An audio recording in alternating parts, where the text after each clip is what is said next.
Hello, this is Chef John from foodwishes.com with spicy pork and vegetable tofu. That's right, welcome to another episode of recipes I make for dinner when I have no idea what to make for dinner.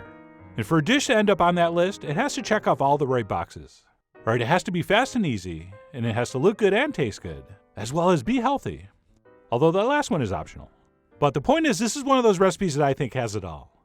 In fact, the only problem with this is people are going to think I'm trying to make mapo tofu, but I'm not. Okay, that might have inspired this a little bit, but it is quite different, as you're about to see. And we'll go ahead and get started by mixing up our sauce.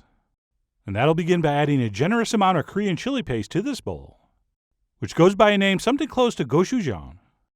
And as usual, I'll give a few more details about the more exotic ingredients in the blog post.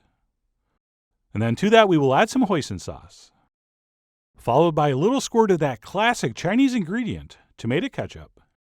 We are also going to want a very generous splash of rice vinegar. And by the way, I'm using seasoned rice vinegar, which already has a little bit of salt and sugar in it. So if you're using regular rice vinegar or a different vinegar, you may want to sneak in a spoon of sugar. We will also go ahead and add a splash of soy sauce, as well as a little drizzle of sesame oil. And then we'll finish this up with some finely minced or crushed garlic, as well as a spoon of freshly grated ginger. And that's going to be it. We'll go ahead and take a whisk and give this a mix, and set it aside, at which point we'll move on to prep our zucchini. And the first step for that would be to cube these up.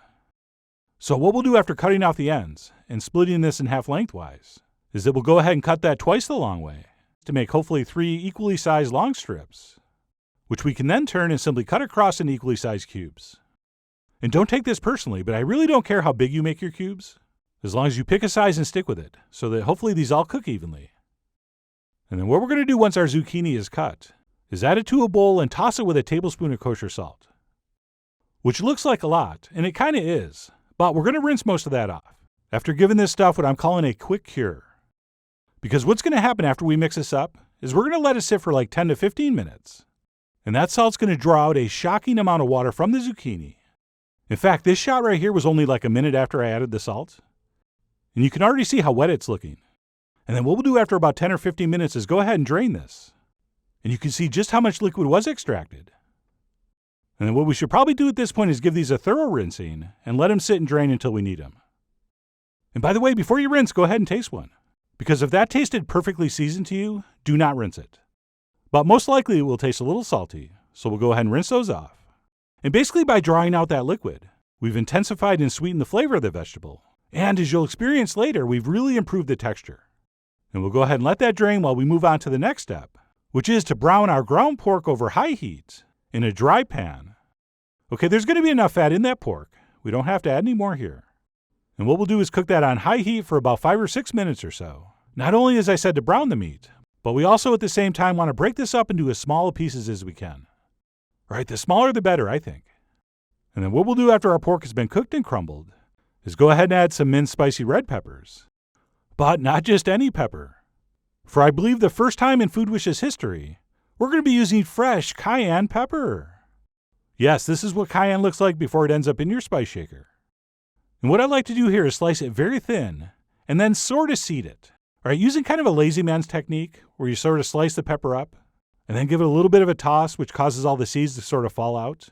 And then what we'll do is separate most of those and then go ahead and chop up the pepper. And as far as heat goes, these aren't super hot. All right, definitely more than a jalapeno or a Fresno, but not as hot as a habanero. So somewhere in between. And once we have that all minced up, we will add that to our pork, along with a nice big handful of sliced scallions, mostly the white and light parts. And we will stir that all together. And we'll go ahead and cook that for another minute or so. And we'll continue to break up any large clumps of meat if we see them. And then what we'll do at this point is reduce our heat to medium. And we'll go ahead and add our sauce and stir it in. And I should mention at this point, I'm not going to serve this over rice. I'm just going to eat it as is. But if you were to serve this over rice, you may want to consider doubling the sauce amount so that you do have extra to account for that. But anyway, we'll go ahead and mix that up. And what we'll do is let this cook for a few minutes on medium while we prep our final major ingredient, our tofu, which by the way is sold in many different forms. And today I'll be using the firm variety, although it can be a little confusing when you go to the store because there's many different kinds of firm. Right, there's regular firm, there's extra firm, there's super firm, there's ultra firm. And I think there's even one called if you have to ask, is too firm for you. But anyway, like I said, I'm using regular firm. And as you can see, I'm cubing it up by cutting slices and then strips, and then turning and cutting across into cubes. Very similar to what we just did with our zucchini. Okay, culinary knife skills have as much to do with geometry as they do with hand-eye coordination. And yes, doing 2 slices at once is twice as fast as doing one at a time. And then what we'll do once that's set is go ahead and add that to our pork, along with our rinsed and now very well drained zucchini. And we'll go ahead and stir all that together, starting off slowly, otherwise you'll knock it all out of the pan, he said from experience. And then what we'll do once this is all combined is simply continue cooking, stirring very often, until our vegetables are tender. And how long that's going to take exactly depends on which vegetables you used and how big you cut them. But the good news is you don't need a cooking time for something like this. Because when you think you're getting close, like I did right here, you're simply going to taste 1 or 2 to check. And mine were right exactly where I wanted them. And my favorite term to describe that would be crisp tender, which means they are tender and not raw and crunchy, but there is still just a little bit of crisp texture to the bite. And a lot of that has to do with that salt curing we did earlier. And then what we'll do once we've determined our vegetables have cooked long enough is go ahead and turn off the heat. And we'll go ahead and stir in some fresh herb if we're using it. So I'm going to go ahead and stir in some freshly chopped cilantro. But if you're not into that, leave it out. Or maybe try something like Thai basil. That would be good here.